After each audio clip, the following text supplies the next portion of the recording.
Nandito tayo ngayon sa may bridge ng BRP Dato Pagbuaya at isa sa mga nasira sa barkong ito itong kanyang life raft. Nagkaroon ito ng crack at maging yung lagayan nito ay nasira.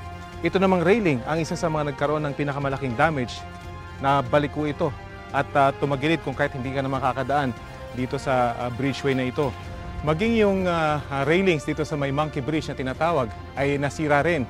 Ganito kasi kataas yung barko ng China Coast Guard na tumama dito sa BRP Dato Pagbuaya. Pero isa sa may pinaka-crucial na nasira dito ay itong kanilang navigational light. Isa itong safety equipment na kailangan para kapag ka naglayag sa gabi ay malalaman kung nasaan yung starboard side at kung nasaan yung port side. Ito isang safety equipment na mahalaga at naayos lamang ng crew nitong BRP Dato Pagbuaya matapos yung kanilang pagbangga sa CCG ship.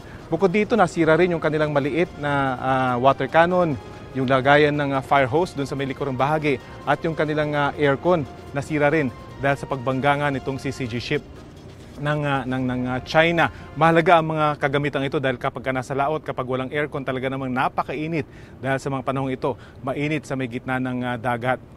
Ang mga damage na ito, posibleng umabot daw ng hanggang 3 linggo bago ito maisaayos. Ayon sa BIFAR, ay hahayaan na nila yung DFA na humingi ng danyos kung kakailanganin mula sa China dahil sa mga tinamong pinsala nitong barko.